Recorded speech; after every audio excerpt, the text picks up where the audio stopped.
Oh guys, we had a major change in War Thunder today, so let's talk about some of them while we show in the game. So the first one is that they added new tutorials for us. So if you go to battles over here and you go down here, you can see we have some tutorials on laser rangefinders, some SAMs and binoculars for tank battles.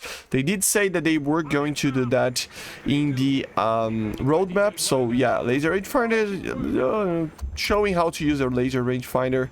So yeah, as you see, zoom the camera, he's telling me the buttons. Measure distance, okay. Then this side, fire the crosshair. So yeah, it's basically showing me how to use the laser rangefinder, for example. You can have ones for how to use the SAMs, how to use binoculars. So basically 4 of them got added, which is pretty cool. So again, you go to the tutorial, go down here. These are the 4 ones. SAM with IR homing head with uncaging, without uncaging, and binoculars. Okay, so some tutorials for you there. Some other changes were done to some interesting things. So remember how they were going to change the way that everything is with APHE and fragments and stuff? So apparently it is introduced. So now if you use any APHE or any type of is there, no, this is not an APHE, but let me find one. Jesus. Yeah, an APHE of some sort will make you, for some reason they're not here, but you know what I mean. Basically, they didn't introduce a change where basically the secondary fragments will now penetrate more inside a tank and do more damage. And also the APHE shells itself, the warhead now remains intact after the shell explodes, provided that the mass of the explosive itself is less than 1.33% of the mass of the shell, because sometimes it's just too big, right? And then you will explode everything. This means that in these cases, the warhead will now act as a mini AP inside the tank after the initial penetration of the armor. So basically, you will have a small piece that will, remain larger, that can still penetrate targets. So the initial APHE shells got introduced.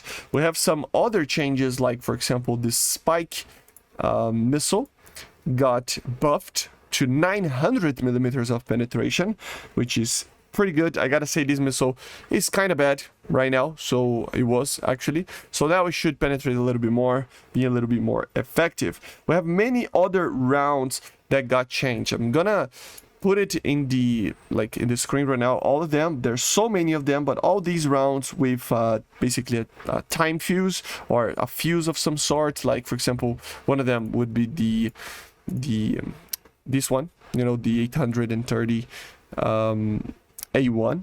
All of them got a minimum range of around 200 meters now, instead of the 300, 400, 500 meters that it was before. You can see there, arming distance is now 200 meters. It means that you can fire on targets that are closer to you, which is pretty cool. Some Russian ammunitions for the 57 millimeters, so like the ZSU ones. Where is the ZSU here? They got changed a little bit. So the OR, for example, 281, the BR 281, the BR 281 SP, the DKY1, the external ballistics have been corrected. So fixes to the ballistics of 57 millimeters.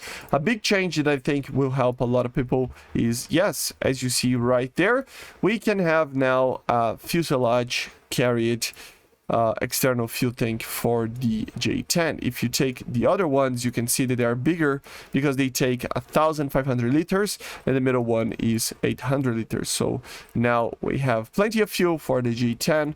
Not that it was a big problem, but with the correction of the fuel over here, now you will kind of need, because 24 minutes is too low for an afterburning aircraft, and then you use at least 800 liters to actually help you get to the 30 plus minutes, right? so it really does help a lot. The Lazur, the German MiG-21 now, it had a bug, basically, that the fuel tank wasn't appearing on the damage model. Now it is, so they fixed that, which is pretty cool. Other changes include the Su-24M's gun that got a new sound. So let's just hop right into it. There's another change to the CV9030 fin, the CV9035DK, and the CV9030NL, 35NL that got a new engine sound as well. But oh, it's very different. It sounds cool. It really is. So yeah, new sound for that gun. And the last thing, as I said, we have a new Scania V8 sound for the CV9035. So let's see if we can hear the difference. Where is it? It's the DK. Yeah, this one. This one has one of the new engine sounds.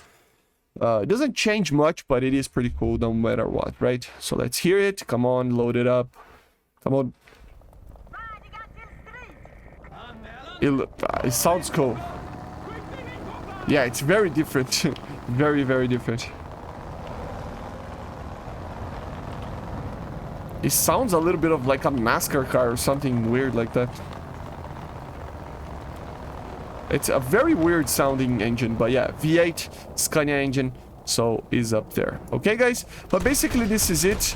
There are other changes, but they're not that big or important. But yeah, I will leave the links in the description for you to check it out, and I see you guys on the next one. So yeah, guys, bye, see ya.